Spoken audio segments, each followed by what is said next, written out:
강선우 지키려 소통 경청 귀단나. 오늘 한겨레 신문조차도 강하게 비판하고 있는 강선우 임명 강행.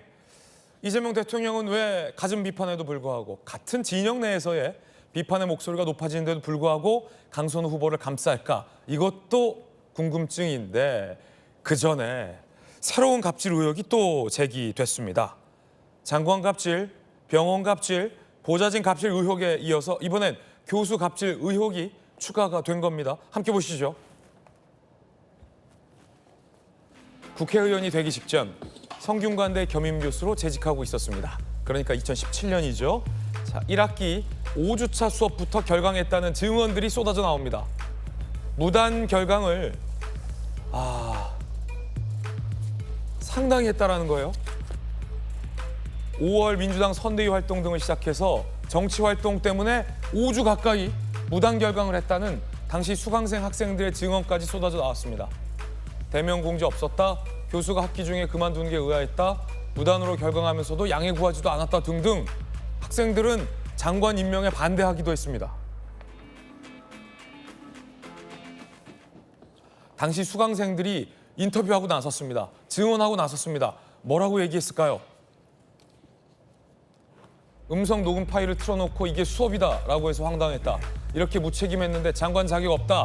무의미한 수업에 등록금이 아까울 정도였다. 라며 무책임한 태도였다라고 지적을 했습니다. 교수 갑질 의혹은 크게 두 갈래인데 첫 번째 갈래부터 좀 얘기 나눠보죠. 두 번째 갈래는 잠시 후에 또 파헤쳐 보겠습니다. 자, 일단 여기까지. 정혁진 변호사님. 네네. 법대 교수 한 적 있죠? 네네. 어디였죠? 숭실대에서 숭실대에서 네네. 교수 생활 꽤 하셨어요, 제가 알기로. 뭐 재밌었습니다. 네. 오래 교수 하셨습니까? 뭐 오래 하지는 않았고요. 무단 결강 하신 적 있었습니까? 무단 결근은 안 했는데요. 네. 사실은 제가 일부러 진짜로 학생들을 위하는 마음에서 한 10분 정도 늦게 들어갔어요. 네. 늦게 들어가 줬어요. 왜냐하면 저희 때는요. 그 교수님들이 조금 늦게 그 2시간 강의를 해도 한 10분쯤 늦게 들어오셔서 한 30분쯤 먼저 끝내주시면 학생들이 되게 좋아했거든요. 인기 많았죠, 그러면. 그렇죠. 그다음에 사실 그래가지고 제가 강의 평가를 받았는데 네. 그랬는데 깜짝 놀랐어요. 왜 깜짝 놀랐냐면 제가 강의 평가가 잘 나올 줄 알았거든요. 네. 왜냐하면 학생들 대학 앞은 뭐 이렇게 음식점이 생각보다 싸더라고요. 그래서 불러다가 밥도 잘 사주고 간식도 사주고 그래가지고 주로 먹는 걸로. 일단 뭐 먹여야 되니까. 예. 그래가지고 저는 그 당연히 강의 평가가 굉장히 잘 나올 거라고 기대를 했었는데 사실은 그렇지 않은 그게 뭐 이렇게 적는 거 있는데 많은 학생들이 뭘 적느냐? 교수님이 10분 늦게 들어온다. 그래야 저는 깜짝 놀랐었어요. 예. 왜 깜짝 놀랐느냐? 우리 때 같으면 386들은 그 80년대 학번들은 교수님들이 좀 늦게 들어와서 빨리 끝내주면 좋은데 왜 거기에 대해서 불만이지라고 생각을 했는데 저희 때와 다른 게 있었어요. 맞아요. 제가 나중에 그 생각을 해보니까 요즘 학생들은 수업에 배우는 걸 굉장히 중요시 여겨요. 그런 것도 있고 그 다음에 굉장히 계산적이더라고요. 저희는 그 과외가 금지된 세대여가지고 학원 과외 이런 거를 못했기 때문에 그런 거에 대한 개념이 없었는데 그때 학생들만 하더라도 과외도 다니고 학원도 다니고 그랬던 그 학생들이었거든요. 그러니까 돈이 얼마나 귀중한지를 아는 거예요. 예. 그러니까 일일이 다 계산을 해가지고 내가 이 대학에 등록금을 얼마를 냈는데 그런데 그렇게 이걸 갖다가 1시간으로 환산하면 얼마고 10분으로 환산하면 얼마다. 그런데 저 교수는 10분씩 늦게 들어오더라. 그러면 결국은 내가 누려야 될 서비스가 10분 정도는 덜 받은 거 아니냐. 그러니까 그거 문제가 아니냐. 학생들의 권리죠, 사실. 그렇죠. 그래서 제가 그때 그 1학기 때 처음 강의 시작하고 1학기 때 그런 강의 평가를 딱 보고 놀라기도 했지만 맞는 말이다 네. 라고 생각을 해서 2학기 때는 그렇다고 또 뭐 길게 하지는 않았고요. 딱 맞추어가지고 하려고 노력을 했던 기억이 나는데 그런데 그게 2006년도였단 말이에요. 예. 그런데 지금 보니까 강선우 후보자가 2017년도에 저런 그 행동을 했다는 거 아니겠습니까? 있을 수가 없다는 생각이 들고요. 예. 더군다나 강선우 후보자가 저처럼 뭐 대학에 처음 임용돼가지고 교수했던 게 아니고 2012년부터 2016년까지 미국의 사우스다코타 주립대학 교수를 하셨던 분이에요. 예. 우리나라만 그렇겠습니까? 미국 학생들은 더 철저하지 않았겠습니까? 그거를 알면서도 한국에 귀국해서 그 성대에서 겸임 교수하면서 강의를 저렇게 했다라고 하는 것은 진짜 제가 학생이라고 하더라도 80년대 학생이라고 하더라도 그 교수님이 들어오지 않고 뭐 다 과제로 대체하고 뭐 이상한 거 틀어주고 알아서 자습하라 이러면은 80년대 학생들이라도 가만히 있지 않았을 거 아닌가, 저는 그런 생각 듭니다. 이건 학생의 권리와 관련돼 있다라는 전문가들의 지적이 나오고 있습니다. 요즘 교수님들은 저렇게 수업하는 분들 없습니다. 폴리페서라 하더라도 수업은 철저하게 합니다. 왜냐하면 학생들 권리이기 때문입니다. 그런데 5주 가까이 무단 결강했다라는 증언들이 나오고 있는 가운데 그 이유가 다시 아까 표 다시 한번 볼까요? 본인의 정치 활동 때문에 사전에 예고도 없이 무단 결강했다. 이게 더 논란이 대목이거든요. 전주 의원님 어떻게 보십니까? 굉장히 문제가 많죠. 이제 학생들이 지금 10분만 늦어도 네. 그런 지금 태도를 그런 반응을 보이는데 5주를 무단 결강을 했다는 거예요.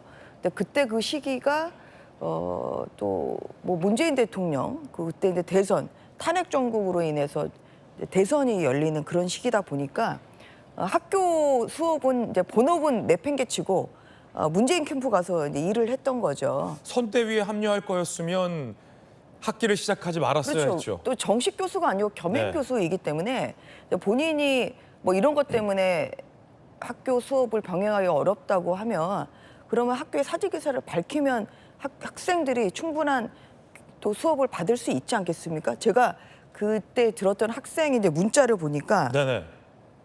그 비교 가족 문화론이라는 데 그런 수업을 했는데 3월 29일부터 그냥 수업이 안 들어왔다. 학기 초반이네요. 네. 그리고 교수님이 4월 14일 7주 차에는 아까 나온 녹음 대체 수업. 저는 처음 들어보는 거예요, 이게. 그러니까 녹음을 해가지고 근데 그걸 조교가 들려줬다는 거거든요. 라디오처럼요.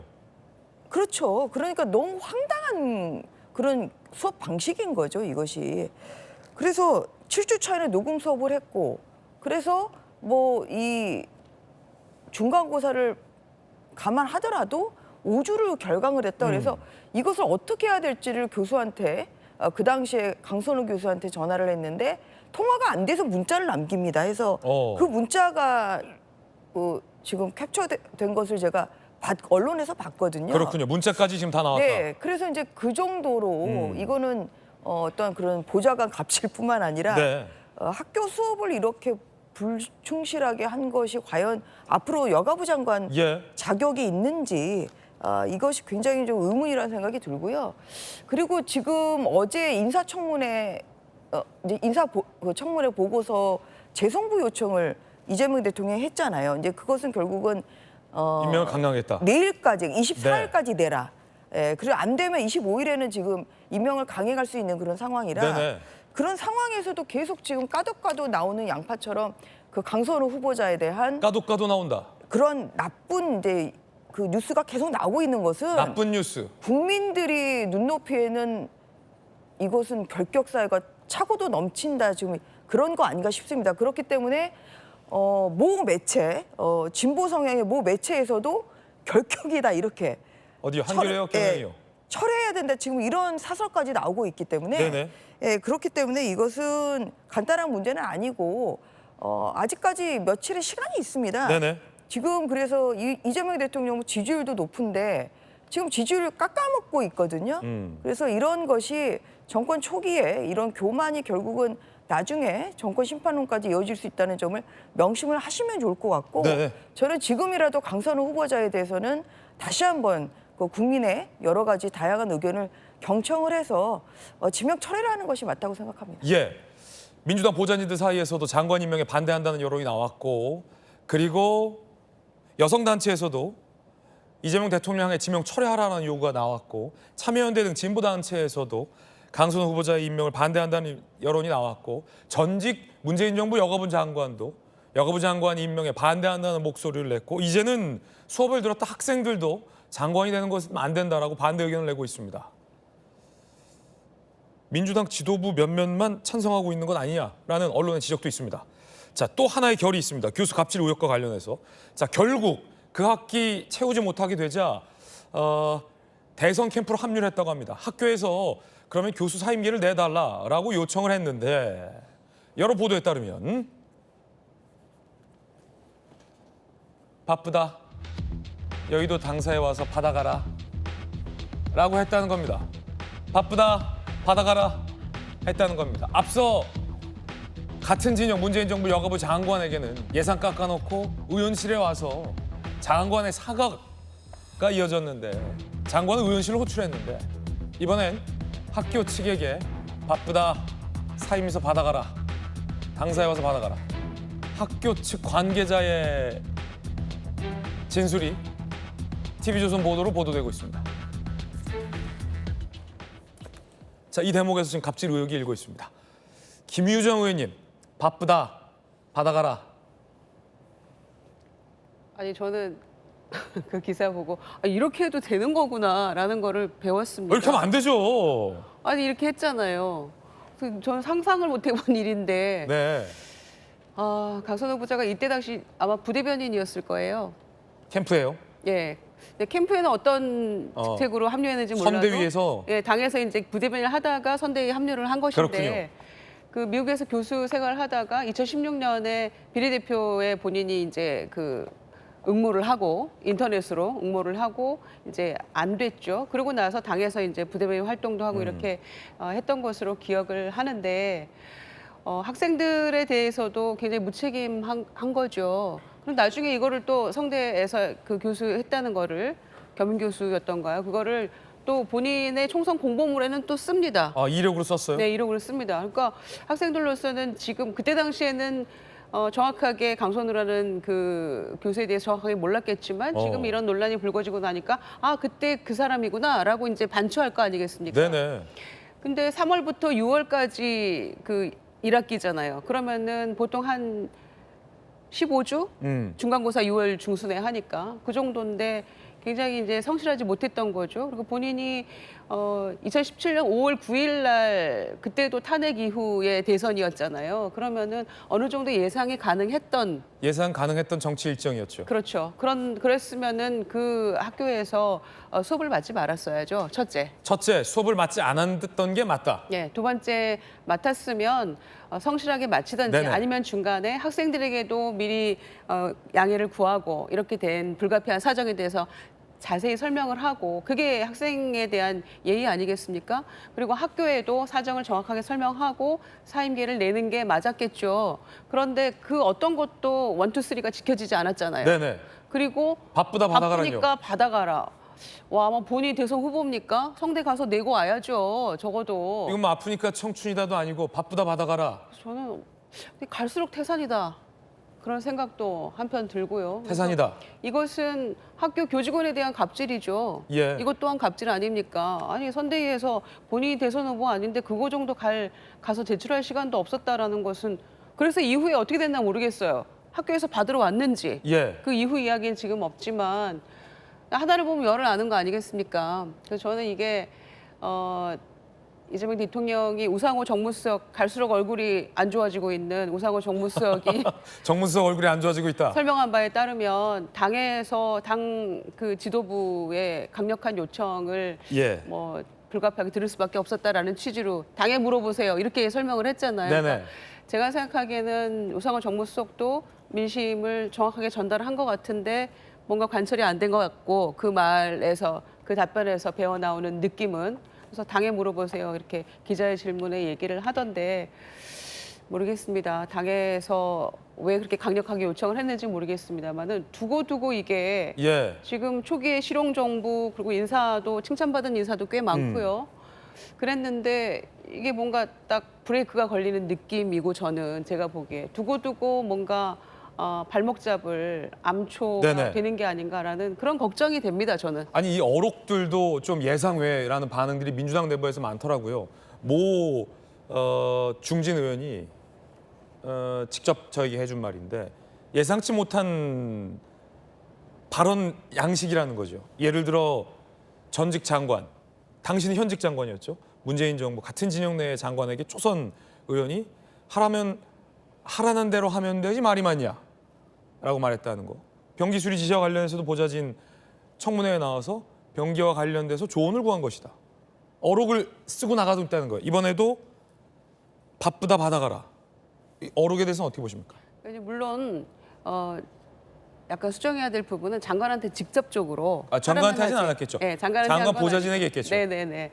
바로 이제 아니면 여가부 직원이다 네네. 이렇게 한 것인데 그거는 상상 못할 일이죠. 상상 못할 일이다. 상상 못할 일이죠. 그리고 이제 실제로 뭐 여야 의원을 막론하고 어떤 국회의원이 장관에게 혹은 여가부 직원에게 그런 식으로 본인의 지역구 민원 해결이 제대로 안 됐다는 이유로 운영비 예산을 깎아버리겠어. 운영비 예산을 깎아버리기 위해서 그렇게 하는 경우는 제가 처음이어서 이제 그냥 모두가 처음입니다. 징벌적 예산 삭감이었죠. 예, 그러니까 그런 얘기는 징벌적 예산 삭감은 마음에 안 드니까 깎겠어.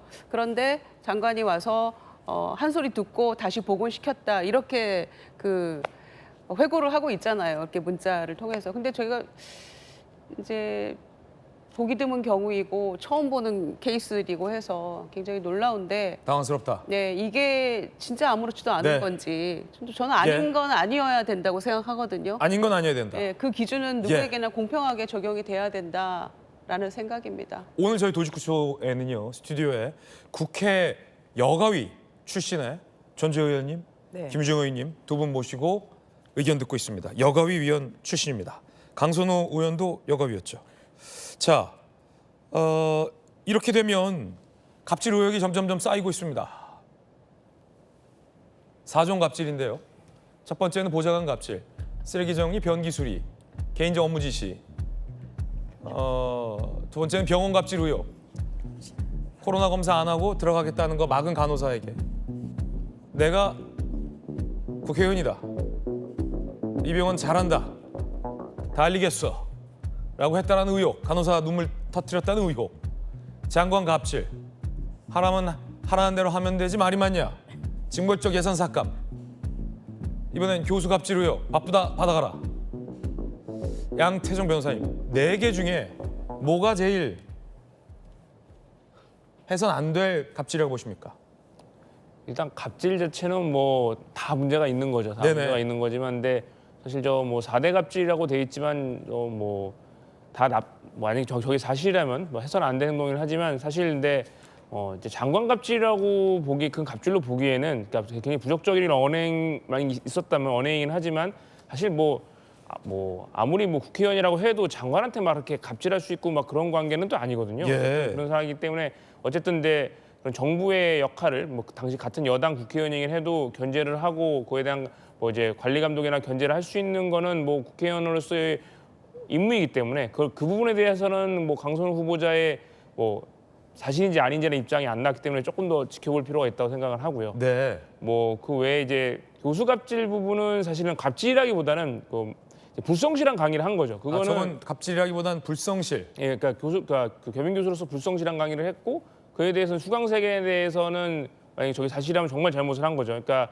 사실 수업을 듣다 보면은 이제 강의하시는 교수가 이제 공직에 가거나 아니 다른 데로 이제 그렇게 자리를 옮길 경우에 이렇게 학기 중간에 이제 수업을 못 채우고 가는 경우가 있는데 그런 경우에는 이제 사실 보통은 이제 가능하면 네네. 대면으로 사과를 하고 그게 아니라고 하더라도 사과문 같은 걸 보통 올려서 학생들에게 양해를 구하고 빨리 사임을 해서 이제 대체 교수를 구할 수 있도록 보통 해주는 게 관행의 관례거든요. 근데 그런 부분에서 만약에 소홀한 게 있었으면은 그거는 지금이라도 많이 사과를 하고 예. 특히 수강생들이나 이런 거에 대해서는 이런 일이 일어나지 않도록 더 낮은 자세로 사과할 필요가 있다고 생각을 합니다. 예.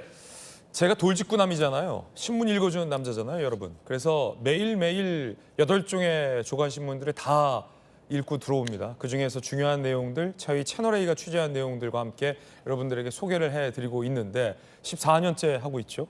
오늘 조간신문의 비판의 결은 2결입니다. 첫 번째는 조금 전 제가 한겨레 신문 1면을 소개해드렸던 것처럼 이재명 대통령을 향해서 귀막고 있다는 비판의 한 결이 있고 또 하나의 결은 민주당의 동료 의원들을 향해서 비판의 목소리가 제기되는 결이 있습니다. 동시에 2가지 비판이 나오고 있는 거죠. 정용회 전 장관, 민주당 정부에서 임명했던 여가부 장관 선배, 그 글이 여당 의원들에게 갔다라는 겁니다. 그런데 이 정용회 전 장관의 글을 여당 의원들이 무시했다라는 라는 비판의 대목도 있습니다. 자, 당시 갑질 의혹이 뭐였는지 좀 저희가 다시 한번 요약을 해드리겠습니다. 정영애 전 장관의 폭로글부터 시작합니다. 이 글이 여당 지도부와 동료 의원들에게 갔었다는 거예요. 강선우 지역구에 해바라기 센터 설치 요청했는데 의사가 확보가 안 된다라는 내용을 전달하자 여가부 직원에게 혹은 뭐 장관 보좌관에게 이랬겠죠. 하라면 하는 거지 무슨 말이 많나. 화낸 후 여가부 기획조정실 예산을 삭감했다. 당시 강 후보자 국회의원 사무실을 찾아가 사과하고 한 소리 들은 후 예산 삭감을 막았다. 직원들도 나왔어요. 내가 봤어. 맞아. 저게 맞아. 정부 관계자, 문재인 정부잖아요. 문재인 정부 관계자. 국감에서 장관 답변이 마음에 안 든다며 강선우가 운영 경비 삭감시키겠다. 장관이 직접 사과하러 오시라고 했다. 당시 국회 관계자, 지역구 사업 추진 안 되니까 운영 경비로 숨통을 끌어놓으려던 것. 조금 전 김주영 의원님은요. 살다 운영 경비 깎는 사람은 처음 봤다라고 비판했어요. 심지어 여당이었는데도 이 같은 일을 저질렀다라고 증언을 했습니다. 그리고 문서에 징벌적 삭감이 필요하다라고 강선우 의원 측이 적어놓은 것도 확인됐습니다. 김정재 의원실이 확보한 자료에 따르면 장관 정책 보좌관의 원활한 국회 관련 업무 수행 및 정책 조정을 위한 노력이 부족하므로 징벌적 삭감이 필요하다라는 겁니다. 당시 국감에서 강선우 여가위원이 뭐라고 질의했는지 들어보시죠. 장관님, 서울 서부권 지역에 오랫동안 해바라기 센터가 없었습니다. 알고 계시죠? 예. 그래서 제가 저희 지역구에 있는 대형 의료기관인 이대 서울병원에 해바라기 센터 설치하기 위해서 몇 차례 간담회하면서 소통한 적이 있었습니다. 그런데 이대 서울병원이 혜택이 없다는 이유로 난색을 표하지는 않았습니다. 예, 우선 그 해바라기 센터 숫자가 감소하기보다는 이제 변경은 있지만 유사한 수준으로 유지되고 있고요.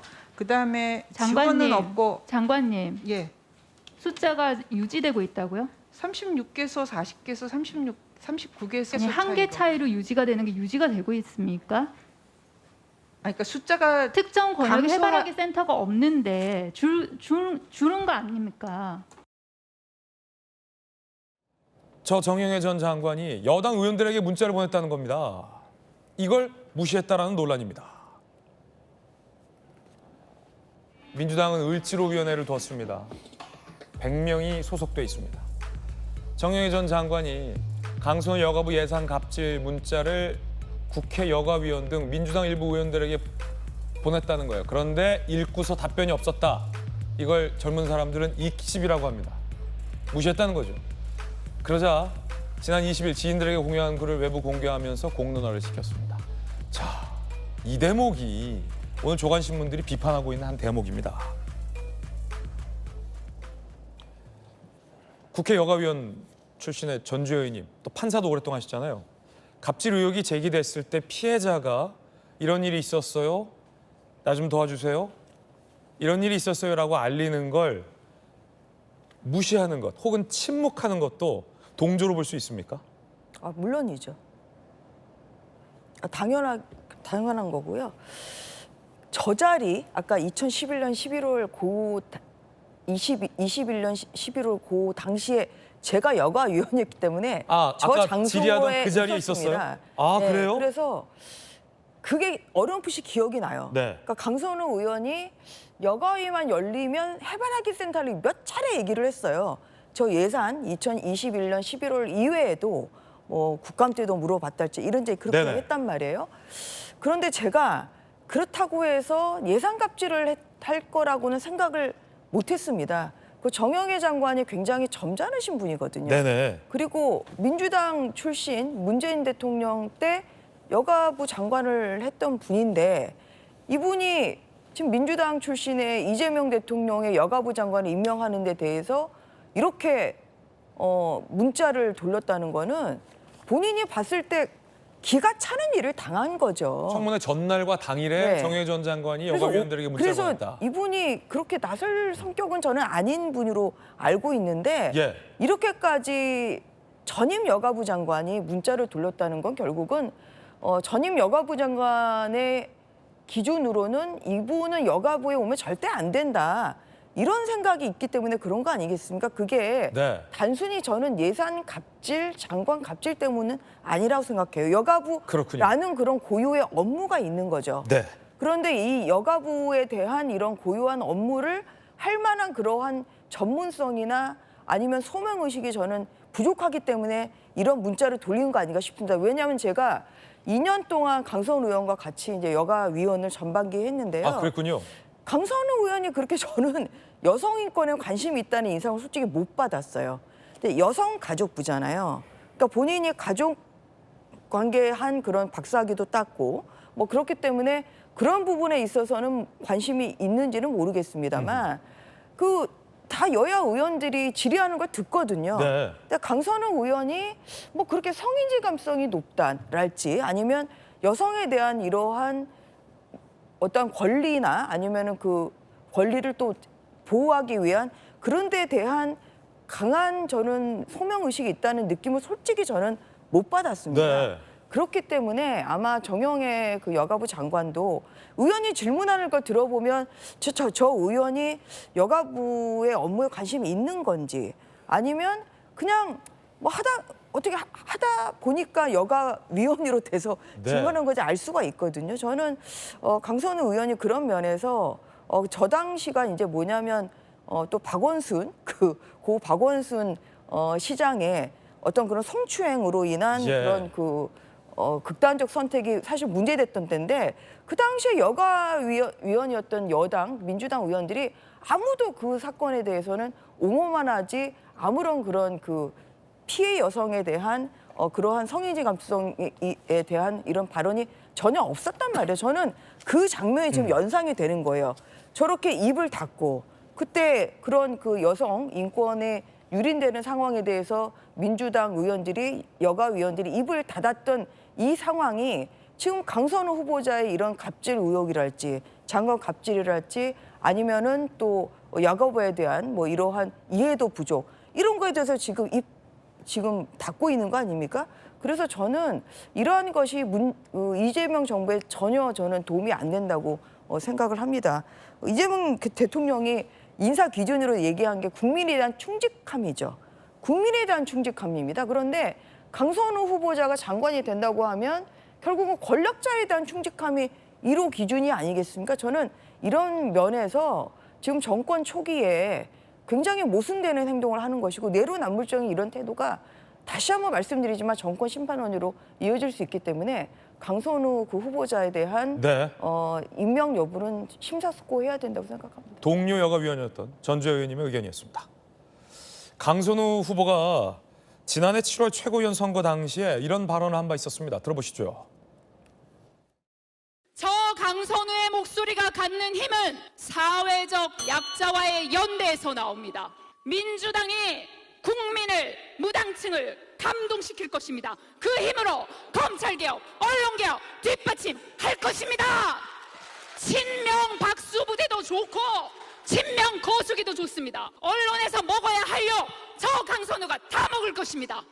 저는 선한 정치의 힘을 믿습니다. 정치가 싫어서 고개를 돌린 국민들의 마음을 끌어와야 합니다. 민주당만의 선한 정치의 힘으로 이겨야 합니다. 사회적 약자를 대변하는 선한 정치를 하겠다. 강선우 후보는 이렇게 발언한 바 있습니다. 자, 정익진 변호사님, 동료 의원들이 이 정영애 전 장관의 문자를 무시했다라는 것도 지금 논란이에요. 어떻게 보십니까? 글쎄요, 민주당은 진짜 하루빨리 선한 정치로 돌아와야지 그러다가 그 국민들 다 민심이 돌아가지 않을까 그런 생각이 들고요. 저는 어떤 생각이 드느냐, 정영애 장관님이 고민했을 것 같아요. 내가 강선우 의원 찾아가가지고 사과를 해야 되나. 왜 고민을 했을까? 정영애 장관이 한참 선배잖아요. 제가 찾아보니까 정영애 장관님은 이제 나이가 70이신데 대한민국에서 여성학으로 박사를 받은 최초의 사람이에요. 여성학 박사 1호란 말이에요. 그런데 강선우 의원은 자기보다 대학교도 후배지만 23년 후배예요. 까마득한 후배이고 그다음에 그러면 뭐 학회 모임 같은 데서도 보지 않았겠습니까? 그때는 제가 봤을 때 강선우 후보자가 정영애 교수한테 굉장히 교수님 하면서 선배님 하면서 잘했을 거예요. 그런데 이러이러한 거 가지고 그다음에 제가 이제 알아보니까 정영애 장관님이 강선의 의원의 저런 그 민원을 무시한 게 아니에요. 어떻게 좀 해보려고 했는데 그러니까 거기에 이대 병원도 있지 않았습니까? 다 이대 동문들 출신이잖아요. 그래서 이대 병원장한테도 물어봤대요. 어떻게 하면 좋겠는가. 그런데 지금 우리나라에 피부과 의사, 무슨 과, 성형외과 의사 이런 의사들은 많이 있지만 산부인과 의사는 굉장히 부족해요, 지금. 왜냐하면 애들이 태어나지 않는데 제가 의사라도 산부인과 가겠습니까? 피부과 가겠습니까? 그러니까 산부인과 의사가 귀하기 때문에 지금 저런 해바라기 센터 같은 거를 지금 현실적으로 만드는 게 어렵다. 양해해달라. 이 이야기를 강선우 의원한테 했는데 그럼에도 불구하고 예산을 깎겠다는 거 아니었겠습니까? 만약에 그 깎여지는 돈이 한 2억 몇천만 원 되던데 그게 정영애 장관 개인적인 문제라고 했으면요. 제가 정영애 장관이라고 하면 사과를 안 갔을 거예요. 하지만은 그 돈이 뭐 2억 얼마밖에 안 되는 돈이긴 하지만 조직을 위해서는 필요한 돈이잖아요. 예. 그러니까 어쩔 수 없이 내가 까마득한 후배한테 말도 안 되는 이유를 가지고 혼나면서 고개를 갖다가 굽신굽신 하면서라도 받아와야 될 돈이다. 그게 내가 장관이니까 어쩔 수 없는 것이다. 이렇게 했던 거 아닌가 저는 그런 생각을 갖다가 하고요. 네. 제가 제일 황당하게 생각하는 거는 아니 어떻게 자기가 갑질을 한 기관의 수장으로 가겠다라고 할 수 있는 것인지 저는 제 상식으로는요 그게 도저히 납득이 되지 않고요. 제가 인사권자라고 하면 어떻게 그 기관에 갑질한 사람을 그 기관의 수장으로 보낼 생각을 아직까지도 하고 계실지 그 부분도 저는 상식적으로 말이 안 된다고 생각합니다. 민주당 동료 의원들이 도를 넘는 감싸기를 하고 있어서 논란이 일고 있습니다. 문진석 원내수석 부대표의 발언입니다. 들어보시죠. 물론 일반적인 직장 내 갑질과 보좌진과 의원 관계에 있어서 갑질은 약간 성격이 좀 다르다 이렇게 생각합니다. 직장이란 개념보다는 사실 직장이란 개념도 있지만요. 보좌진과 의원은 동지적 관점도 있거든요. 식구 같은 개념이 있어요. 그렇게 지금 보좌진 중에서도 열심히 그런 일을 하면서도 불만이 없이 또 이렇게 잘 해내는 보좌진도 있고 또 불만을 갖고 있는 보좌진도 있거든요. 예를 들어서요. 어떤 자발적인 마음을 가지고 하는 보좌진도 있거든요. 나는 의원이 좋다. 내가 여기 직장이라 생각 안 하고 우리 의원과 동지적 관계다. 이렇게 생각하는 보좌진도 있다. 이런 말씀을 드릴게요. 자, 그러자 여의도 옆 대나무 숲에 이런 게시물이 올라왔습니다. 문진석 의원님 가족분들은 꼭 강선우 의원실 같은 가족 같은 곳에서 일하셨으면 좋겠습니다. 그러자 여당의 이소영 의원이 이 문제를 지적했습니다. 의원 보좌진 관계, 직장과 본질적 동일, 두 경우 모두 인사권자 거절하기 어렵다. 불만 없이 자발적 수락, 착각의 가능성이다. 동의하지 않는다라고 지적했습니다. 오늘 한겨레신문과 경향신문에 이런 사설이 쓰였습니다. 한겨레신문, 강선우 두고 오기, 불통, 비판 나오는 상황, 엄중히 봐라. 국민 눈높이보다 사적 인연 앞세워서야 국민의 실망감만 깊어질 것. 강선우 임명 제거하라. 경향신문, 민심과 먼 강선우 장관 임명, 기어이 강행할 건가. 인사 검증도 철두철미해야 한다. 우격다짐으로 밀어붙인들 민심은 회초리가 되어 돌아올 것이다. 한겨레신문, 경향신문 이런 사설을 썼습니다. 여론조사 결과도 있는데 함께 보시죠. 과연 몇 퍼센트가 나왔을까? 부적합하다라는 의견이 60.2%가 넘었습니다. 김정희 의원님 어떻게 보십니까? 이제 보좌관들이 저희가 의원 숫자가 꽤 많으니까 한 1,600, 700명은 좋게 될 겁니다. 인턴까지 합하면 더 많을 수도 있고요. 그런데 이제 이렇게까지 불거진 마당인데 행여나 낙마해서 돌아올까 봐 걱정이다라는 자조 섞인 목소리가 일단 나와요. 돌아오면 더 어떻게 될 것인가. 그다음에 이제 여가부는 올까 봐 걱정이다 이런 말도 나오는 거 아닙니까? 그러니까 이게 이제 바로 민심이라고 저는 생각하는데 보니까 오늘 아침에 발표된 여론조사인가 봐요. 근데 국민 주권 정부잖아요. 그리고 약자의 편 그리고 피해자 편에서 생각하고 행동하는 정부 이제 이런 게 강조됐었는데 이렇게까지 여론이 들끓고 있는데 이게 이제 강행이 된다고 했을 때 그러면 이제 국민들은 금방 잊어버린다. 라고 생각하는 거는 착각일 것 같고요. 어제도 말씀드렸습니다만 잊지 않고 두고두고 뭔가 상황이 생길 때마다 또 꺼내서 보게 되고 그런 날들이 와서는 안 되겠습니다만은 뭔가 상황이 여의치 않을 때는 계속 기억이 되거든요. 네. 인구의 회자되기 마련이고 그런 점에서 저는 왜 이럴까? 특히 여당 지도부라면 민주당 지도부에서 왜 그럴까? 이 부분이 정말 궁금합니다. 그래서 현역 의원이 이제 낙마를 하게 되면 또 장관 꿈을 꾸고 있던 의원들이 그러면 우리도 뭔가 할 수 없는 거 아닌가? 혹은 갑질의 가해자일 수 있는 다른 의원들도 이 낙마하고 나면 우리도 그럼 기회가 안 오는 거 아닐까?